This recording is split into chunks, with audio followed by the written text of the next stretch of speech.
Grainmaker.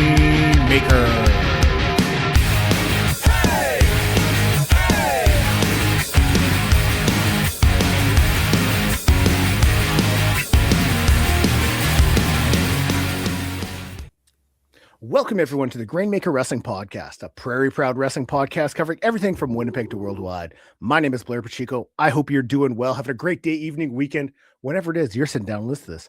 Now, I mean, it's a few weeks away. Wrestlemania season is here, and with that means an influx of shows Wrestlemania Weekend. You're used to having the collective. Now, this year, there's an alternative. There's more shows happening going under the banner of the Shooting Star Fest. I'm very stoked for that, as one of the promotions taking part of that is Pandemonium Pro. Joining me today on the Grainmaker Wrestling Podcast, it's Hart from Pandemonium Pro Wrestling. How you doing, buddy? Good morning. Yeah, I'm doing good. I'm excited to talk about, all the shows we got on our little banner, and, especially my show, a little bit of narcissism. I mean, it's shaping up to be a fun show. I mean, a lot of the shows, you're seeing the wrestlers that are being announced, the matches that are being announced, and it's like, man, there's some stacked cards. I'm very excited as a fan. Yeah, I'm glad my show's Wednesday. I got to get my show out of the way, like open up weekend, and then I just got to hang out and help and watch all these other shows. So I'm marking out, Miko Alana versus Aja Kong. I'm I got to be there for that. That's so cool. Oh man, I'm lucky enough that I got to see Aja wrestle at least once live. Mm-hmm. So it's one of those things. It's you're seeing it happen, and all the matches, all the history that belongs to this person, and you're seeing them wrestle. It's the same when I finally saw Okada wrestle at the same time. It's wow, this is really fucking cool. Yeah. My favorite match at WrestleMania last year was that 7-minute match between Senka and Aja Kong. I think it was even less than 7 minutes, but that was the hottest crowd I've ever seen. It was at 1 o'clock in the morning. Mm-hmm. And Aja just knows how to work with these young wrestlers and what to bring out of them and stuff. So I was pretty stoked that it's Miko this time. And then Senka has that crazy match with Danny Luna, who actually had my favorite match I got to see live ever was Johnny Robbie versus Danny Luna, which was just back in November. Okay. So I was this card having both those people have crazy big matches on it. I was so excited. And that's not even the Marvelous card. That's the West Coast Pro card. So. Oh, the West Coast Pro is doing so much great stuff right now. Oh my gosh. Yeah. It's funny. Right before I got on here, Vinny Massaro texted me or called me and I missed it. And I was like, hey, I'm about to do a podcast. What's up? And he's just butt dial. I was all right. I went down, I guess it's story time before we jump into things, but I went down for Queen of the Indies in 2024. And I was at 2023. Oh, nice. I'm sitting there watching and I'm fucking loving it. I mean, Maya World and Hayan had a fucking banger to start off the show. And then it was a great card all the way through. The great Sakuya was there. Aja Kong is there. And then after it's all said and done, I see Vinny Massaro walking around. And I'm I got to tell this guy, I got to talk to him. And I went up to him. I was like, hey man, sorry to bother you. And he's looking at me who the fuck is this guy? And I'm I just wanted to tell you, your match with Titus Alexander last year was one of my favorite matches I've ever seen. And he's oh, thanks, man. And I was hey, no problem. You have a great day.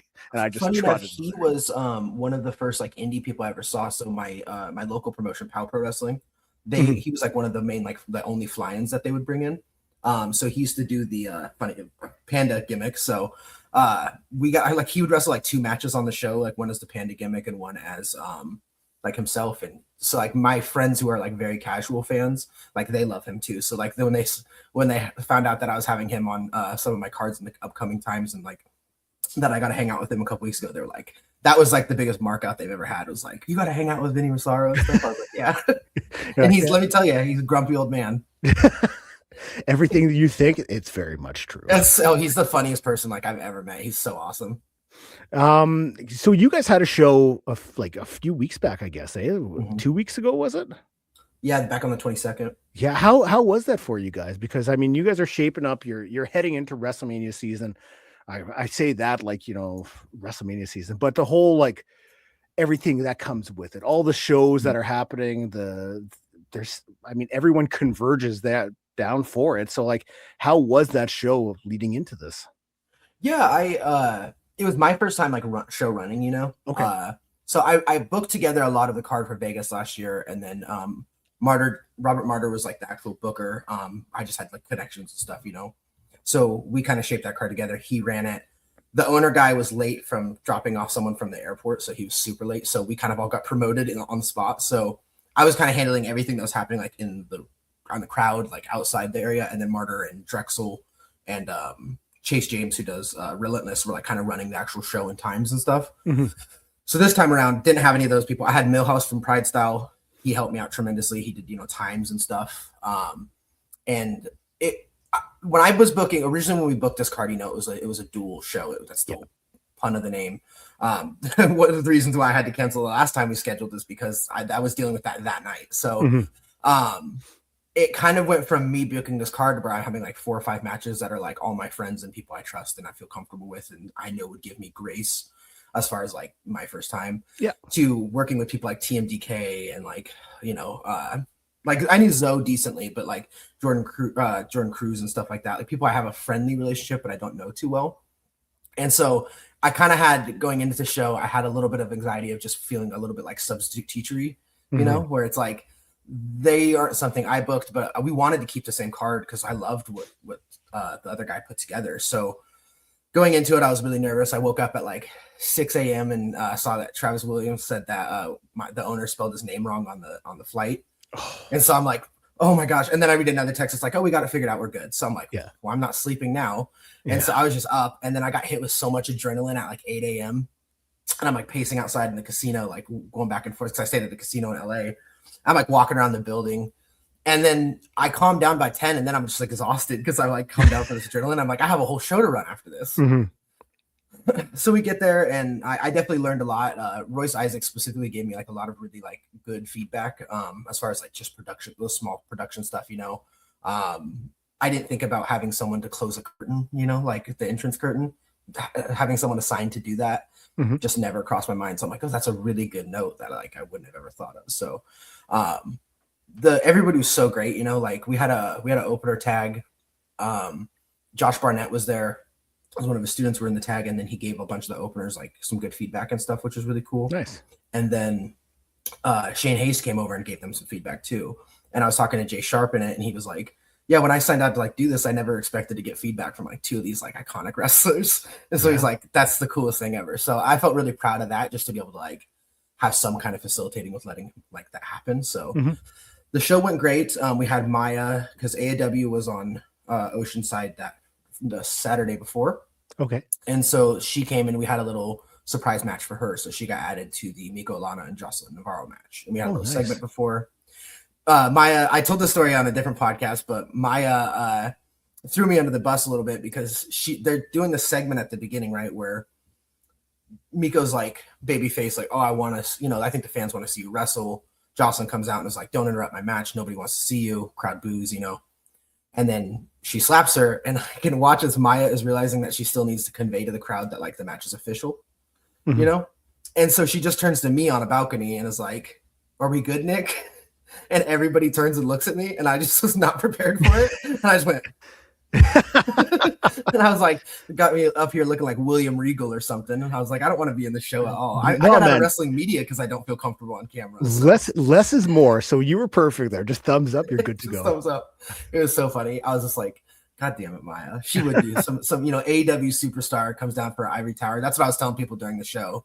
I was like, the other wrestlers, I was like, we had to change the card up because this AEW wrestler demanded to get on our card, and we have to bend the knee a little bit. And Maya's just the whole time like, shut up.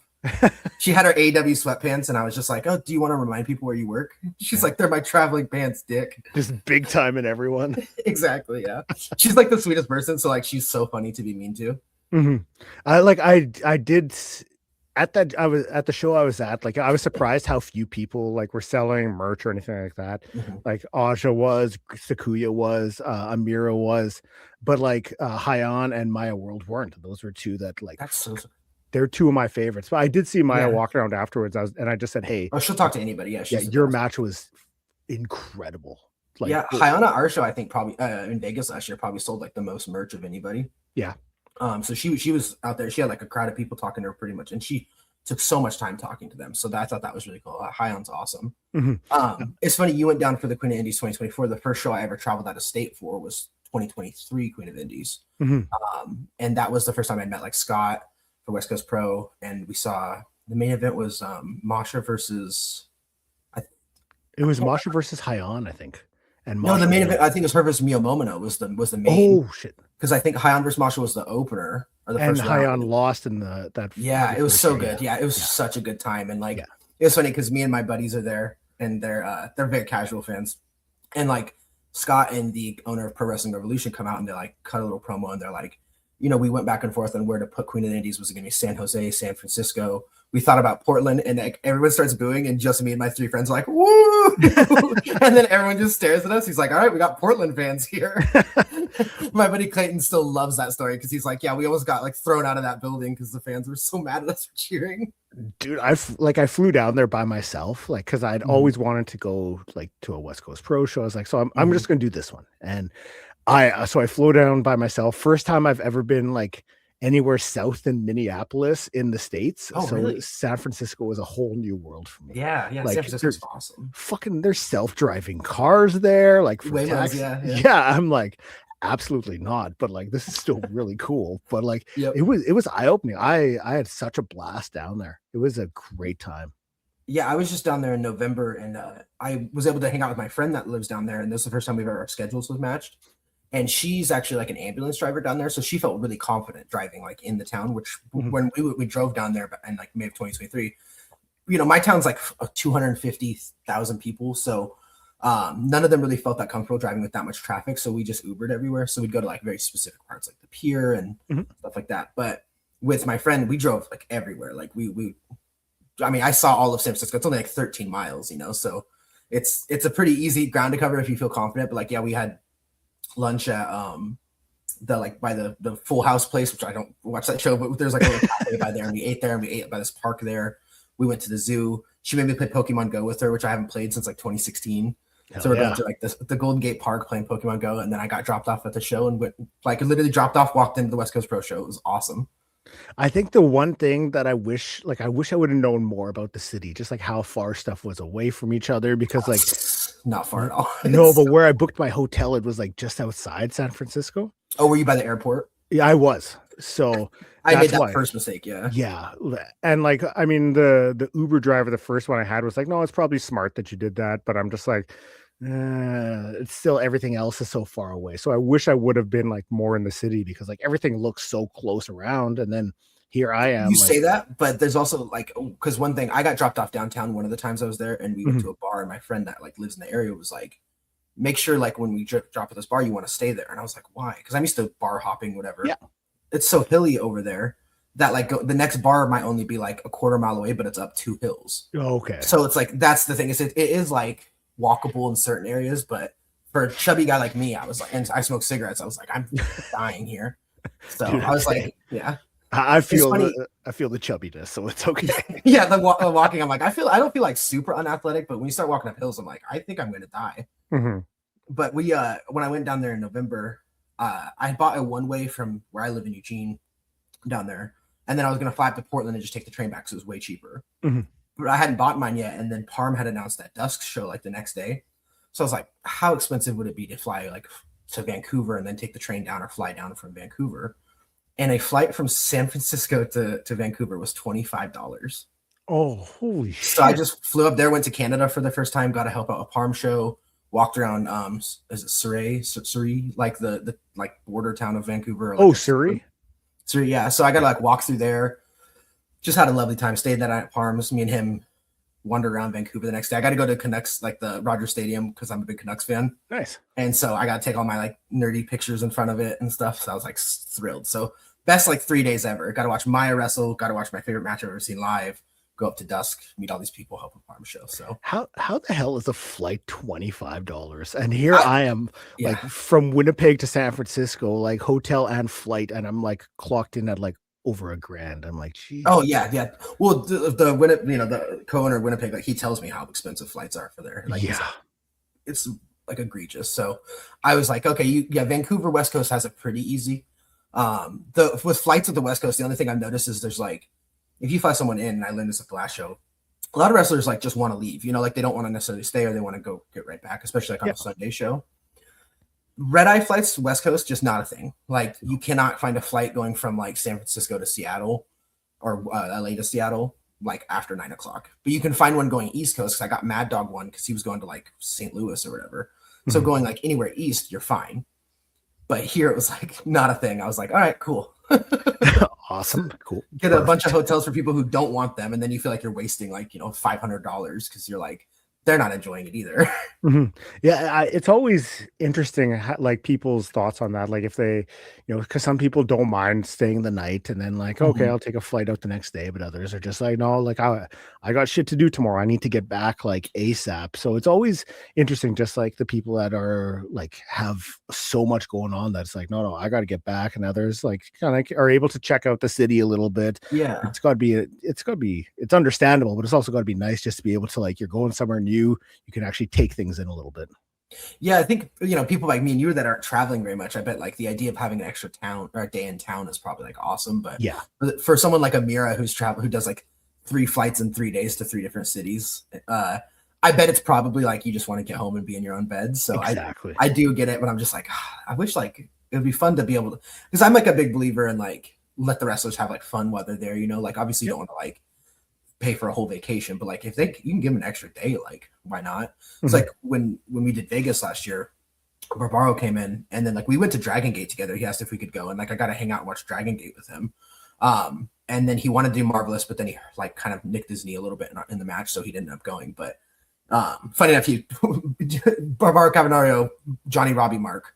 So I showed him that poster. He's like, there's Shuri on it, there's Aja Kong, and he's like, Johnny Robbie, that's Johnny Robbie. And I was like, we can go see Johnny Robbie. So it was cool to be able to do, like, that's my one thing I did like in Vegas that was like just fun, was like to go with him to like watch Dragon Gate and watch him nerd out about a bunch of indie guys who are probably making like, $150. And he's like, who's that guy? He's just loving it. It was so cool. Oh, he's the best. That's awesome. How did you get involved with Pandemonium Pro? I got referred from a friend to do their graphics. And then from there, like he kind of started asking me for like a little bit of advice, because he realized that the owner isn't as like into like indies as much as I am. That's why when I joined, like the card had Shelton Benjamin and Wardlow on it and stuff, like just big names. And so we kind of got to talking, and I was like, oh, I know someone from TJPW, like oh hey, Sumi Sakai reached out to us about Stardom, like stuff like that. And so it just kind of became like, with the connections I had with Body Slam when I used to work there, kind of using those connections. And then we kind of put that card together with me, Martyr, and the owner, and kind of workshopped this card together. And then when the owner did not have a good time in Vegas last year, especially he was late to his own show because of traffic and stuff.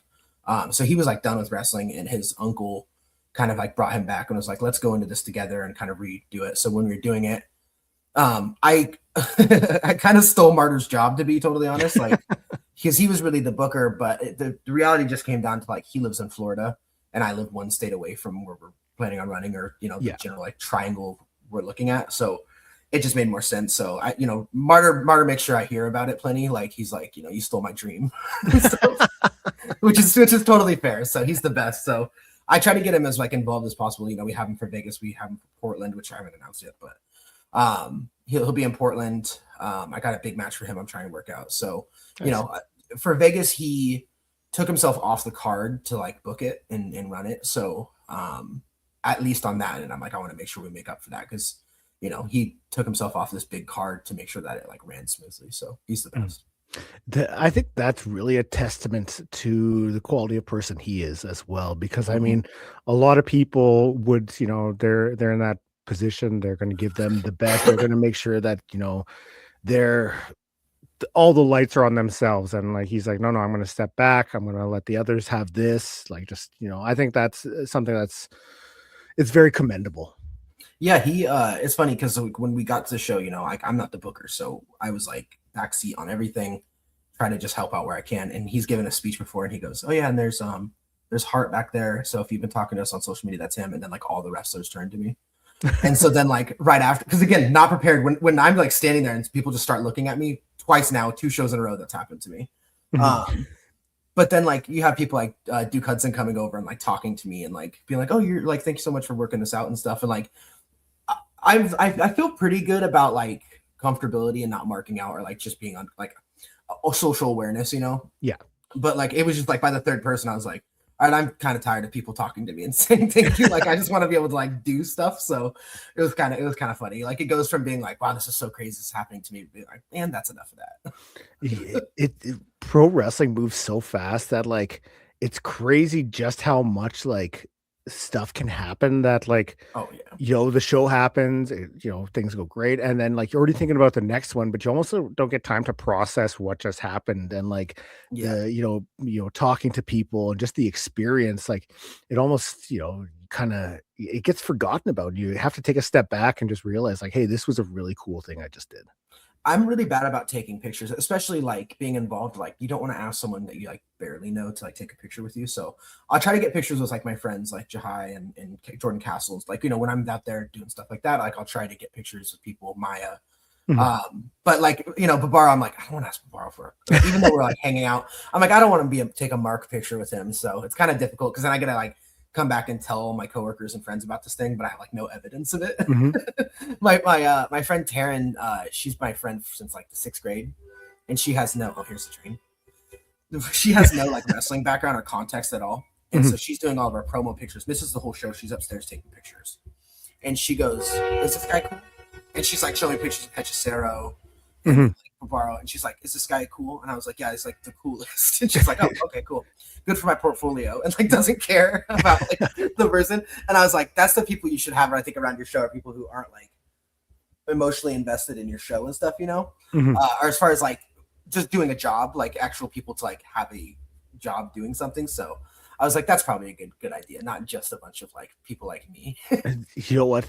I totally get like the not taking pictures with people, because like I there's so many people I would love to be like, hey man, let's take a quick pic just to remember it, Yeah. And I've done it twice, and that was when Paul Walter Hauser and his crew were here. Yes. And then one other time with Ava Lawless, just because like we had a running thing on her matches as WPW Women's Champion. Like we're both fans of Sopranos, and during one of her matches before she became champ, I made a reference. It was her versus Alley Catch versus Tara Zepp in a triple threat match, and it's one of my friends. Well, I'm watching, and then I'm just like, oh, I say like, oh, Ava's beating her into a pulp, but only some pulp though, because that's all I like, like the Sopranos reference. And I mentioned that, and so it was a running thing where like every match I was making a Sopranos reference just to like kind of clip them all together, and that's the only other time I've taken a picture. So it was awesome. Just because we had something fun we were doing. She's someone I've never met, but I'm like a big fan of hers. So when I first got to Vegas, the first show I went to was that New Tradition show, and Jody was on it. Yeah. And so I was able to talk to her and be like, oh, hey, I made this graphic for Winnipeg and stuff. And she was like, oh, that's so cool. And then we just got to talk about how cool you guys are. So I thought that was really cool, because that was the only time I've ever met her. But I've never met Ava. She's someone on my list I would like to like introduce myself to. And stuff, so I mean, I love the idea of Shooting Star Fest. I think that having, obviously, like I'm a big supporter of independent wrestling. So like what the collective is doing, like, hey, that's awesome. Obviously I'll be watching some shows, but like the idea of other promotions getting together under a banner and being like, hey, here's an alternative. Here's other shows, other promotions you might not know about. And we're doing this day, these times. I love that idea. How did becoming a part of that Shooting Star Fest come to be? Yeah, so I know, I don't want to speak for them, but I know that they originally, Scott publicly tweeted that he never wanted to do Vegas again, was like disappointed that it was back the next year. But when DPW closed and Prestige closed, I think they were kind of looking at the landscape and kind of wanted to just show some like unity, especially with like promotions that kind of had the same general idea of how they build their shows, like some fly-ins, but mostly like local people. And that's like a New Tradition, that's Pride style, New Texas Pride style, West Coast Pro, Action, and Anarchy. And they kind of have very similar like outlooks on wrestling. And so they got their thing together, and then they announced Marvelous. And then Millhouse, who runs Pride Style, is a good friend of mine. Like I said, he saved me during my show. And so we were looking at our own thing on a Saturday. We had talked to a guy who owns a venue who just so randomly happens to work for WWE, which was just totally like random. And he owns some venue in Vegas. And so he was like, we're looking for something on Saturday afternoon, because we have a bunch of stuff at night, but we'd like to have something that we can kind of transition from like the morning to this like night thing. So we're looking at like 12 o'clock. He offered us a really good deal, basically was breaking even on the like running of it and just wanted to make money off of like the drinks. Yeah. So his idea was basically like, let's get people drinking before they go into these WrestleMania things. So we had talked about that, and then I'd gotten some advice from Millhouse, and he just didn't think, he's like, Saturday mornings are such a tough one. Like that's like Effie's day, you know, like Saturday morning is usually the big gay brunch day. So he's like, you're competing with that. That's already like kind of crippling you. And so Millhouse was just awesome. And he just was like, let's try to figure out if we can work out a similar price for you to be on ours. And then he just worked with me on making sure that it made sense for us. When we first built this card, it was like basically just indie, you know, like we were just going to do, like no signed wrestlers or anything like that. No CMLL. When we moved to Wednesday, we're like, okay, this saves us this because we don't have to rent a ring now. We have a little bit extra money. So let's kind of see what we can do. And we're like, let's get Soberano Jr., which was who we were trying to get last year. And then he couldn't make it. And he actually referred us to Barbaro and vouched for him. Sent us one of the nicest messages of like a wrestler vouching for a wrestler I've ever seen. So then that's kind of, we just got to Wednesday. They said we might have something before you, we might have something after you, but right now like we're kind of on our own. And I thought it was nerve-wracking when we opened Thursday morning, like opening Vegas, but then there's still shows on Wednesday night. But now I'm like, we are truly like us and Podermania are like starting the weekend. So yeah, you guys are kicking things off like 3 p.m. on a Wednesday. Yeah. I had to like, before we could announce the venue, right? I had to start messaging my friends that I know are coming that I'm like, come in Wednesday morning, don't come in Wednesday night. And they're like, why? And I was like, I can't say. And I was like, but trust me. So like, I had to like basically personally sell like half our tickets because I needed to like give people a heads up, like we're running this crazy thing Wednesday night. So like, or Wednesday afternoon really. So I was like trying to get ahead of it. But yeah, ultimately the basic answer of your question is just that Millhouse is the best and fought for me. Him and Scott both, like this is mostly their baby. And Biss from Texas, New Texas, like, yeah. So they just worked really hard on it, and they felt like we could offer something, or they wanted to help me, or maybe it was charity, I don't know. But it's kind of crazy to see something I'm booking on like this, like card with all these people that I'm such a big fan of. So I have a lot of love for all those promotions. I mean, New Texas Pro has been doing some great stuff. And I had Devin Carter on the podcast a few weeks ago. Awesome. She's been doing great stuff. And you just love to see like, an area or I'll even call it a territory like that, just like rising up and doing great things in independent wrestling. Cause there was a lot of people questioning independent wrestling when, Deadlock decided to, close up and Prestige closing up. And you're almost wondering, like people talk like, oh, are the indies dying? And it's like, absolutely not. You just have to look beyond, the top names and see there's so much great stuff out there. Oh yeah. I just got, I did the graphics for Ego Pro, and he sent me a message last night because I said like, hey, how'd the show go? Because they ran out some like casino an hour away from Chicago, and he sold too many tickets, like over 1,000, and had to redo his like whole seating arrangement because he sold too many. And then I'll show you like after this, I'll send you a video. Like there's like 1,000 people in this little hotel, like kind of one of those like where you'd buy a timeshare, one of those like conference rooms kind of things. Yeah. And yeah, wall to wall, like 1,000 people, and this is just. He doesn't have a big Twitter presence. He has Instagram. He does a lot of like on, flyers and stuff like that. But yeah, they had maybe one fly in, mostly Chicago guys. Most people drove in. And then he's so funny. The best text message I've ever gotten was, hey, I need a Boogeyman graphic. And I just like got that, and I was like, what? And so he booked Boogeyman for meet and greet, and that was like after he sold out. So I'm like, he didn't even need to do that. No. But he just has like the right mind for it. Robert Anthony Ego, like he just gets it. He gets it. And then like obviously what you guys do. I mean, you guys are selling out thousands of seats like every show. So yeah, WPW has been doing some fantastic stuff. I mean, marketing and the WPW specifically, I think the thing, like there's so many things that like places are known for, and WPW is like the coolest venues and like ideas like outside the box that I've ever seen. Like from really anywhere. I mean, nobody's running in museums and orchestras and stuff like that. Yeah, doing an art gallery last year and then running that back again. Like the Devin and Ben have done like a great job finding these different venues and just really immersing themselves in Winnipeg, and like, having people who aren't wrestling fans coming to these shows and introducing like a whole new like kind of, I don't want to say demographic, but people who might never have thought of like professional wrestling as like entertainment, they're coming to these shows and being a part of it. And hey, next thing you know, they're back a second time being, they've never watched wrestling before, but like they love the venue, they love the wrestling, the atmosphere, so many different pieces coming together and just making it an incredible show. Yeah, Pride Style's the same way. They Millhouse has told me plenty of their fans are like only go to their shows. So like Vegas is in WrestleMania, or WrestleMania is in Vegas last year, and they running against like I think it was like Stardom and something else and like and Bloodsport, and they're still like he's still sold out, and it's like because half the crowd are just like his fans, like people that go there, and it's like why would they interrupt their schedule like did their monthly Pride Style event to go to something else? So that was like really really cool to see like the home promotion. Or one of them really like succeed on that level, and so like I'm excited for it again this year. He made a big splash. He got me Watanabe, which I helped him do because you know I'm the little deal maker guy, the middle person.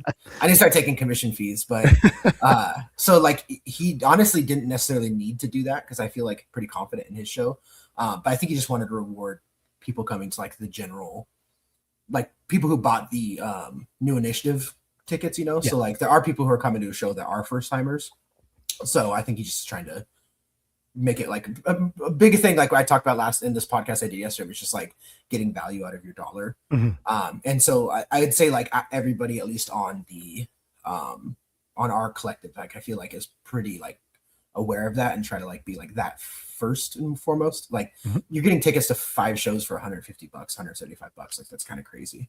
And considering how expensive things are nowadays, because if you wanted to go, you know, if you decide, hey, I want to go check out WrestleMania, you're dropping $500 for the cheapest seats there is, you know. So like to know a hockey game.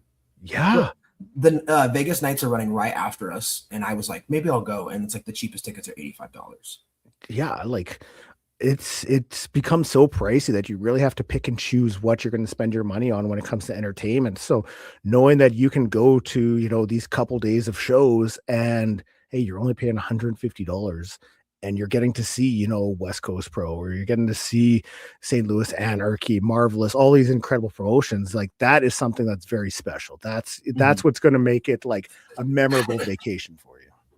Yeah, I think the biggest thing with this one, because we're in a little bit of a different position. We don't necessarily have like, because we've run so inconsistently, we don't have like a Pandemonium show in Vegas, you know, like it's not, we don't really have like a base roster. We're kind of restarting. We're trying to figure out who we consistently want to use. Obviously I want to use my friends. So I'm like, Jahai will be on every card that we run. But when it comes to like Pride Style and Anarchy, like if you can't make it to St. Louis, this is an Anarchy show in Vegas. Like this is the time. So I'm really excited for that action, you know, like Bengston got announced for them, and I was like, that as a fan, that sells me on that show alone. Like I was like, yep, I'll be there for that because I'm not even gonna look at other stuff. I was debating on whether or not going to Anarchy or CMLL because that's like the one big show that I was like, my dollar worth. But I'm like, $71 for GA, I just can't do it. I mean, that's like as much as my front row was. So I just can't do it. So I'm like, I would rather just hang out and see what I can, if I can help with Anarchy, if I can watch a show, that's great. But I just want to be there to support them. So it's kind of funny how I was like, I've been talking about value of my dollar, like, you know, fans' dollars and stuff this whole time. And then I'm like, oh, I had to kind of face that myself to be like, is this worth what I'm paying towards it? Which it could be. That's not to like trash talk them. For me, I'm like, okay, I have to take an Uber over there. I have to do this, like, and then come back. And I'm like, no, I'll just stay with the venue where I'm at. Yeah. And yeah, it's nothing about the promotions or anything. It's more just knowing in like these times, like what your money's going towards, you know, like you want to be able to support, but then it's like, if you have to, you know, take a ride there, if you have to book other accommodations, that all comes into play. So it's nothing about the promotion. Just like, I think if you're a fan that's like figuring out what you want to do, and then you see it from at the Palms, there's CMLL and Stardom and TJPW, you could get a hotel to there, pay that like the higher prices for those shows and still feel like you got your money's worth, like for sure. Going out of your way for one show is a little harder, which I know people will do with Stardom and TJPW, but it's just, you know, it's just a different conversation and stuff. So I don't like try to be like too like downer on it, you know, but I'm like, Stardom has proven that like their fans are willing to pay that price and there isn't like too much complaining. I think the biggest complaint I think comes from people is like they're asking you to pay that money before they put out a card. which is tough, but it, you know, if it works out, it works out. Yeah, because the last thing you want to do is drop big money and then be disappointed with who's going to be there or the show you're about that you just dropped, you know, $3 to go see. It's not always a great feeling, you know, like it's going to like put you in a bad mood about the show before it even begins.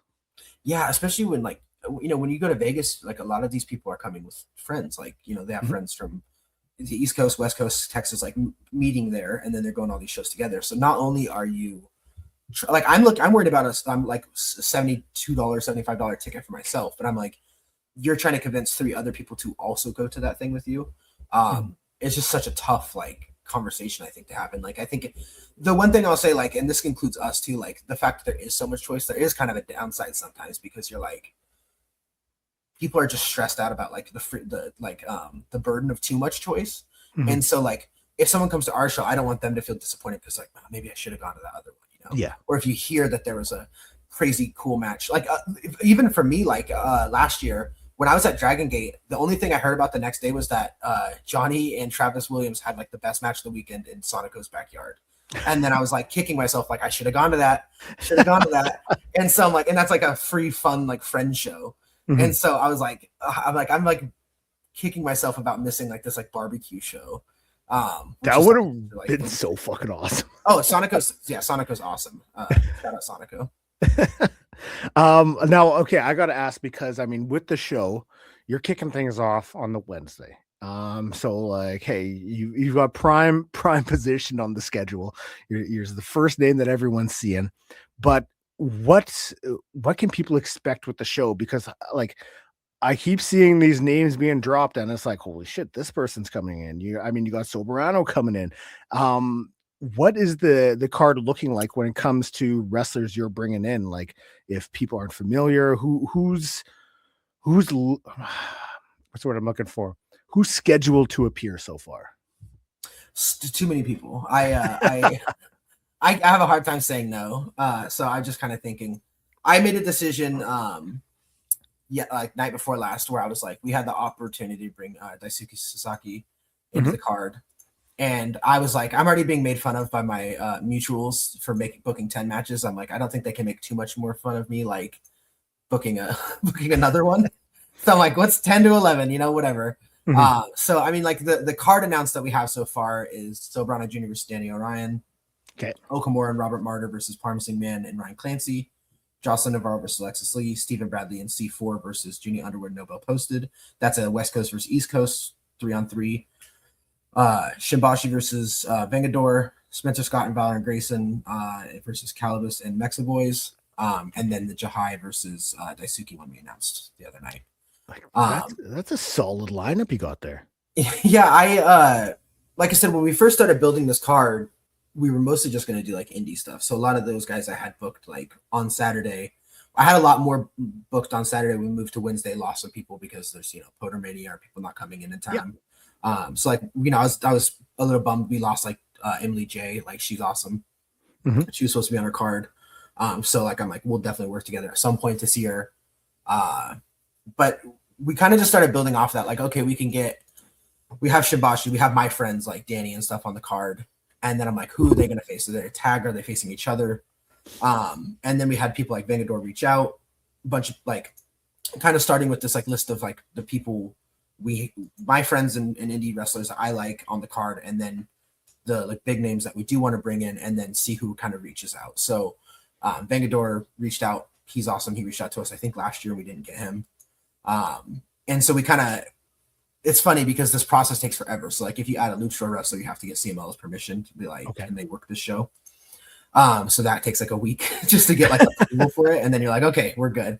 And Vengador's awesome because his match and Calibus's match have like changed like 6 times since we built this card, and they've been up for anything. So I was happy to finally land on a singles match for him, especially Shimbashi, because Shimbashi's incredible.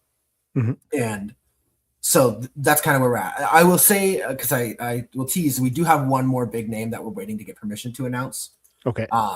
And so that's why there's a couple matches that we're kind of like waiting to announce. I mean, we're still a month out, so it's fine. But yeah, we have one more big name that I'm just literally waiting to like get the signal to go. So And then Unapologetic Pro is running after us. They actually just announced like super late into the game that they're running right after us in the same venue. Mm-hmm. And they have a bunch of crazy cool names that I can't spoil for them. But they have a name on their show that should be doing something on our show beforehand, and like Nice. meet and greet. It's a pretty cool name. So when you get a text saying, "Hey, is it okay if this person does an appearance on your show in a meet and greet?" And I'm like, "What's the catch here?" And he's like, "No, it's free. It's just like makes sense to hype up our show." And I was just like, "Yeah, let me think about this free wrestler like doing something on the show." That's a tough one, but it's cool because we've been very like big communication about how our shows are running versus theirs, like at the same time, and trying to like figure it out to like a good transition between the two. So we're pretty stoked, and Unapologetic Pro is awesome. They just announced that they're not filming it because they signed they're like doing some kind of thing that's preventing them from streaming it. So I don't know what the deal is with that. So this is something that we've been in communication for pretty much anything. So if they can't do it for this show, and they can't tell me, I'm like, it must be a big deal. So yeah. Are you guys going to be showing yours? Yes. So we're still trying to figure that out. There was a whole thing last year with the venue's internet wasn't very good. So after during Pride Style, I was helping New Texas set up their like Starlink. And so I'm like standing out in the cold at like 10 o'clock at night, like holding this little thing, trying to find a signal. So that was fun. And then it worked for like the first hour and I think dropped. Mm-hmm. So this year, I think we're doing a little more planning. I don't know if the venues upgraded their internet. So we're not sure if it's going to live stream or if it's just going to be on tape. So, okay.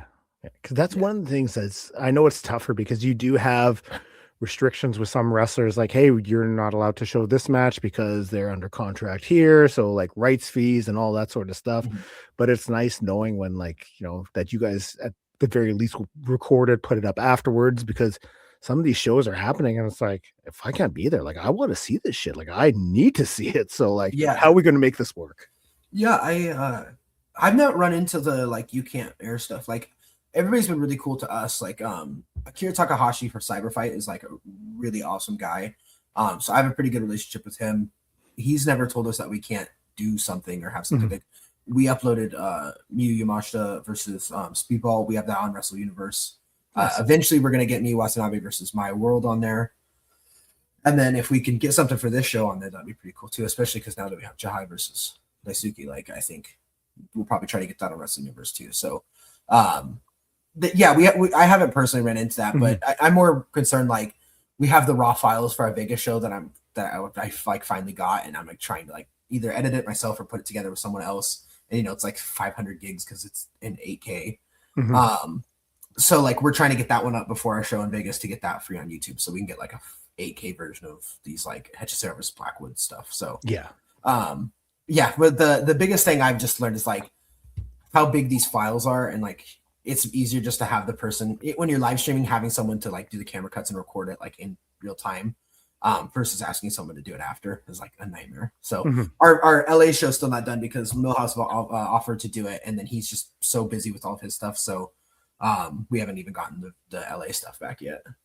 With the show being, just about a month away, like how are you kind of managing yourself with like, it's wrestling, there's a lot of ups and downs. So like, how do you kind of stay even keel with this? Because it's so easy just to get fucking jacked up and that adrenaline running. So it's pretty good. I mean, I have a really good like real life job. So like my focus is pretty there. I'm like a senior loan officer at a bank. So my day-to-day, like I can be pretty busy and focused. So it's funny because I think about this time last year and our main event was still Shelton Benjamin versus Blackwood at this point. So I'm like, what's the thing of this year? Like what's going to happen? So I'm still waiting to see what the thing happens, I guess. So, we got Hechicero for the match last year. And then like the next day I'm at a bar. It's like 11 o'clock at night and I get a text from Sumi Sakai that says, Evil wants to work your show. Is there room for him? And I was like, what? And so I'm like, no, we just don't have it. And like, we couldn't figure it out. And like, it was just funny because I'm like, if she had texted me a day or two earlier, we probably would have ended up with Evil versus Blackwood. Yeah. Instead of Hechicero, which is crazy to me because I'm so happy we got the Hechicero versus Kevin Blackwood match because that's just like such a good match. But the reality is, like, he's already wrestled Hechicero on TV, so I'm like, if we could have gotten him Evil, maybe he would have liked that more. I don't know, like just for him. Yeah, but, and I love Evil, so I was like, we're a month out, so I'm like, I'm waiting for somebody to change or do something. We had like 2 people drop out 3 days before our show. One was the night before our show. And, oh, on top of that, so we had this women's tag, right? We lose Zara versus Hyon. Yeah, we lose Brooke Havoc the night before. And the day of the show, Big Time is running the same time as us, and Sandra Moon's supposed to like come over after. Mm-hmm. And then that show gets super delayed. There's a bunch of stuff with that.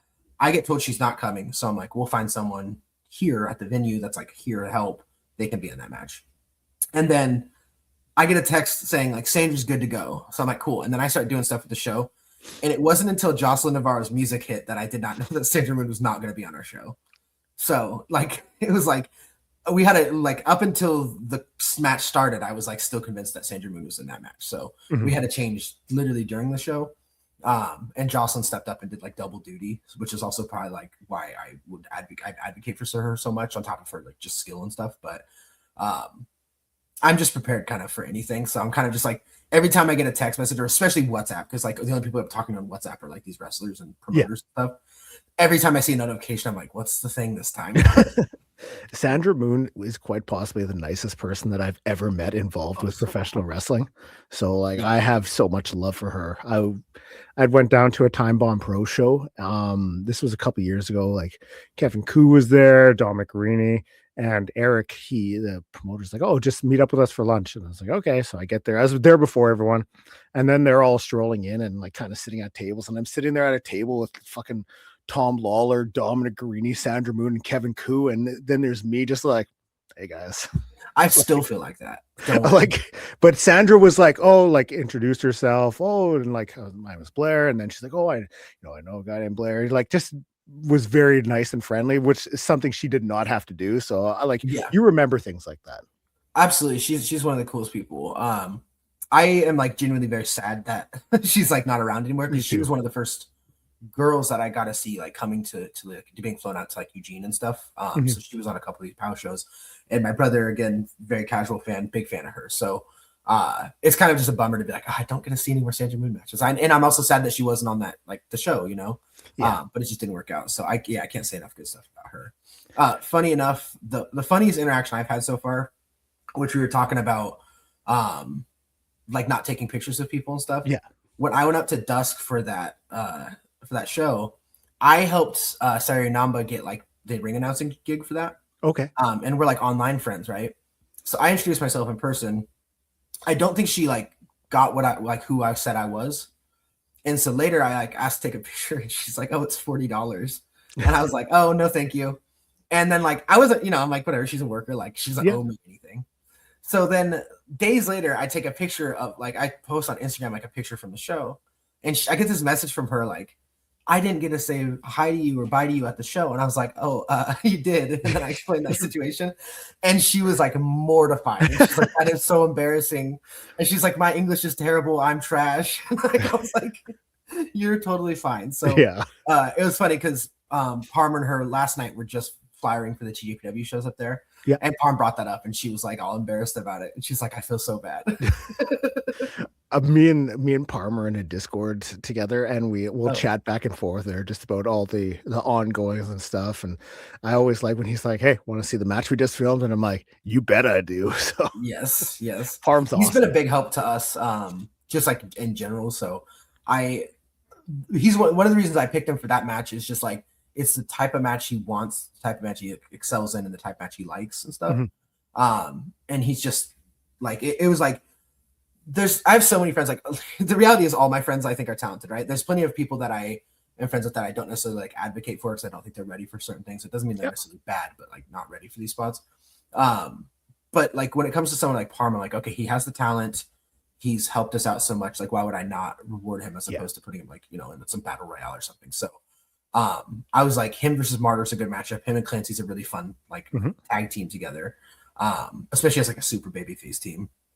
And then I wanted to put Okamura with Martyr because I'm like, they'd be really cool to like them work that match together. And like, I want to see Martyr, like one of the smartest like indie brains or wrestling brain people, to put that match together with Okamura. I thought was really exciting. So that was kind of my idea with that match, was just like rewarding two of my friends by putting them with people that I think that they would like excel with in the ring. And then, Martyr and Clancy have wrestled like 3 times. They went to Marvelous together, so they have like crazy good chemistry. Hell yeah. Okay, so the show is happening the Wednesday. If people are looking for information about it, where can they find it? How can they get tickets? All of that sort of stuff, because I want to make sure we give you a chance to plug for the people to like make their way there. So the Twitter account is going to be at Pandemonium Pro, or at Pro Pandemonium. I don't know why our Instagram is like backwards. So Twitter is at Pro Pandemonium. Tickets are whateverforever.eventbrite.com. I just refunded 2 people for front row, so we have 2 more front row left. We have like a bunch of second row left, and then a bunch of GA left. So whatever's in your price range. This is my my God's honest take when it comes to this. If there's someone that wants to make the show, but it doesn't feel comfortable trying out a new promotion for $50, $40, $30, right? Like, I'm not kidding. Message me and tell me what you can pay, and I'll give you a discount code, because I want people to come to the show and I want them to feel comfortable, like getting them, like I said, money's worth out of it. And as opposed to places like Pride Style and West Coast Pro, who have this like long history of like proving it and making sure like everyone knows if you go to a West Coast Pro show, you're getting your money's out of it, like your money, your dollar out of going to that show. And it's not like a rip off or whatever. Like, it's a good price, good value. With us, we don't have that. So like, we're still trying to win a lot of people over. So I'm here like boots on the ground, making ticket sales, trying to like get people to give us a chance, really. Hell yeah. Okay, before I let you go, I ask everyone for a match recommendation, and you're going to be no different. So one that you are a fan of, any promotions, any wrestlers, any streaming services, but one you're a fan of, you think the listener should go check out. Danny Luna versus Johnny Robbie, West Coast Pro, How the West Was Won, November. Best match I've ever seen live. 400 people there screaming. That card had Gabe Kidd on it, Willow, all these crazy names. Liger was there as a meet and greet, and the loudest reaction I got was Johnny Robbie. Like, and I still get like chills thinking about it. It was the coolest match I've ever seen in my life. Danny Luna's so sick. We talked before. We were both big Johnny Robbie fans here, so hell yeah to Johnny Robbie. Anything else to plug? Your own socials, if you'd like, if you want people following you. I'm the messiest promoter on Twitter. Hart Editing. We have a show in Portland, so if you're in the Pacific Northwest, that's a big one. We're working on trying to confirm some CMLL names for that, which is that's breaking news here. So I can be honest and say that's what we're working on right now. Oh, yeah. But we also have a lot of people from Texas coming over. We have Danny and Ryan. We have Shibashi's debut in Portland. Charity King, who's awesome. New Texas Pro Women's Champion. So, I'm trying to run 2 shows. We're trying to get in a good habit of having 2 shows out like per, every time, and kind of rolling together. So, we put so much energy and effort into Vegas last year that I think the attendance being a little like under what we wanted, and the owner just put so much like time and effort into it that he was just exhausted by the end of it. So I'm trying to just keep it up. So that one's in June, correct? June 6th, yeah, which is the night before my birthday. So if you're there, you can come out and you can come get drinks with us after too. Celebrate me being old, Getting old, come on now. Yeah. I turned 31, Oh my God. Listen, I never thought of myself, like, I've never been like, I'm old. Until like I start being friends with Maya World, and she's like, oh, I've traveled. She's been flown out to 30 states to wrestle for all these places. And I'm like, that girl's like 22 and she has more life experience than I'll probably ever have. Oh. So I'm like, no, I'm old. All right. Well, from a couple of old guys, thank you so much to Hart for joining me here on the podcast today. All right. Thanks to Hart. Thank you for checking out the podcast. I say it every time. I will always say it. I appreciate you taking time out of your day to listen to me talk wrestling. If it's your first time listening, you can find me up on all podcast streaming platforms, Grainmaker Wrestling Podcast, all social media, same with the same name. And every Saturday up on the Love Wrestling YouTube page doing For Exposure. We take a look at the world of independent wrestling, and I do that with my good friend Pluggo. So thanks for checking out the podcast. We'll talk soon. Grainmaker.